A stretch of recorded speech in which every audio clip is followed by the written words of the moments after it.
Hello friends, आपका welcome है learning with Aditi में। और आज का हमारा टॉपिक है वुमेन्स डेवलपमेंट, मतलब महिलाओं का विकास बहुत सारे स्टेजेस में किस किस तरीके से परिवर्तित हुआ है। आइए तो फिर देखते हैं इसका इंट्रोडक्शन।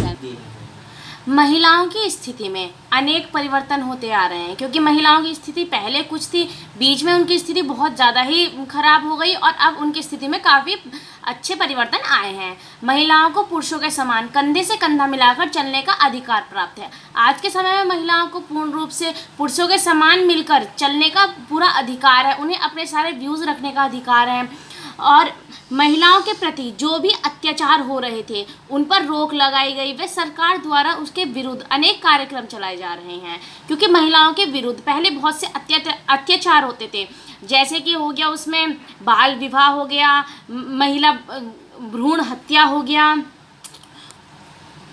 विधवा पुनर्विवाह पर रोक हो गई। ऐसी सारी कुप्रथाएं जो महिलाओं के विरुद्ध चल रही थी उन पर रोक लगाई गई तथा सरकार के द्वारा अनेक महिलाओं की सुरक्षा के लिए कार्यक्रम भी चलाए गए। अब यह है status of women in Indian society, मतलब महिलाओं के भारत में स्थिति, भारतीय समाज में स्थिति। भारतीय समाज के द्वारा महिला स्थिति के लिए अनेक नियम बनाए जा चुके हैं। प्राचीन समय में स्त्री को पूजा जाता था, किंतु मध्यम काल में महिला को केवल उपयोग की वस्तु समझ लिया गया था, क्योंकि महिलाओं को केवल यह मानते थे कि बस वह एक उपयोग की वस्तु है, वो कोई जीवित प्राणी के स्वरूप उसको इज्जत नहीं दी जाती थी, उसकी कोई कदर नहीं की जाती थी। विभिन्न काल में महिलाओं की स्थिति निम्न है, मतलब महिलाओं की स्थिति अलग अलग काल में हर तरीके से चेंज होती रही है। जैसे कि फर्स्ट है वैदिक काल। तो वैदिक काल में स्त्री को पूजा जाता था, वह उसे शिक्षा के लिए बाहर भी भेजा जाता था। इस काल में स्त्री को पुरुषों के समान भी अधिकार प्राप्त थे, मतलब कि हम ये देख सकते हैं कि वैदिक काल में स्त्रियों की बहुत ही अच्छे स्तर था, उनको सभी अधिकार प्राप्त थे और उनको पुरुषों के समान ही माना जाता था। फिर आता है सेकंड उत्तर वैदिक काल। इस काल में भी स्त्री को पुरुषों के समान दर्जा दिया जाता था, किंतु उत्तर वैदिक काल में स्त्रियों के अधिकारों में कमी होने लगी, मतलब कि इसमें भी पुरुषों के समान मानते तो थे, परंतु जैसे पहले वैदिक काल में था उससे कुछ कमी आ गई थी उनके स्तर में। इस काल में विधवा पुनर्विवाह निषेध हो गया था, मतलब कि जो विडोज की रीमैरिज होती है उस पर बिल्कुल रोक लगा दी गई थी और महिलाओं की स्थिति में कुछ कमी आ गई थी, मतलब महिलाओं को एक जगह पर सीमित करने के लिए बहुत से नियम कानून लगा दिए गए थे, जैसे कि पर्दा प्रथा। फिर आता है थर्ड धर्मशास्त्रीय युग। इस युग में पर्दा प्रथा का चलन हो गया था। पति को परमेश्वर मानने का चलन इसी युग में हुआ था, यानी कि इस युग में पर्दा प्रथा जो थी वो बहुत ज़्यादा चरम पे थी और इसमें पति को परमेश्वर माना जाता था कि उसके बिना इच्छा के कोई कार्य नहीं किया जाएगा और अपने सभी इच्छाओं का दमन कर दिया जाता था। और फिर है फोर्थ मध्यम काल। इसमें सबसे ज़्यादा स्त्रियों की दुर्गति हुई, क्योंकि इस काल में स्त्रियों को केवल एक वस्तु मात्र समझा जाने लगा। स्त्री के सभी अधिकार छीन लिए गए, वह उसे चार दीवारी में ही सीमित कर दिया। स्त्रियों को जो भी उनके राइट्स थे, ह्यूमन राइट थे, वो सब छीन लिए गए। उनको अपनी बात रखने का, अपने तर्क वितर्क करने का कोई अधिकार नहीं था, न तो परिवार में और न समाज में ही।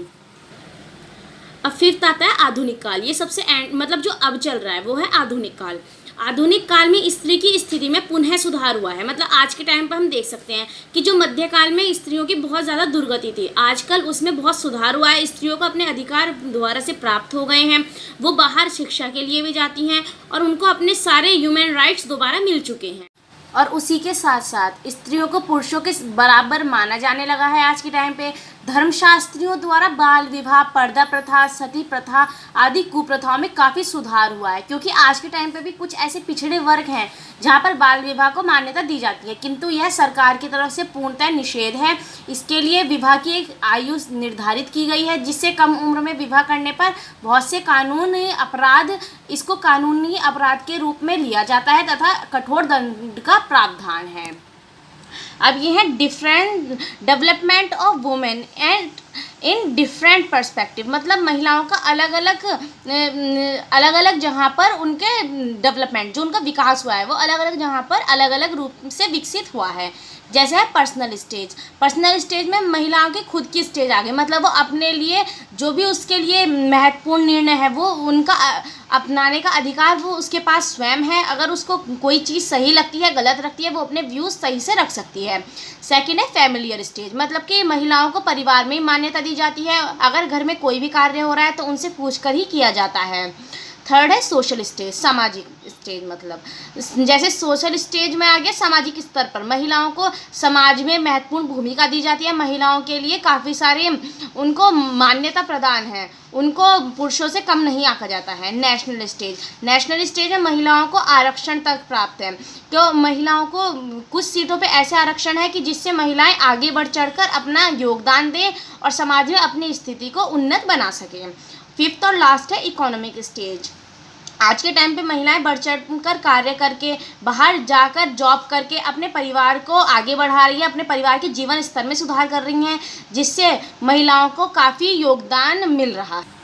तो ये हमारा टॉपिक कंप्लीट हो चुका है। अगर मेरी वीडियो आपको पसंद आई हो तो प्लीज़ चैनल को सब्सक्राइब करना और वीडियो को लाइक और शेयर करना मत भूलना। एंड मेरी वीडियो लास्ट तक देखने के लिए thanks, and please wait for my next video.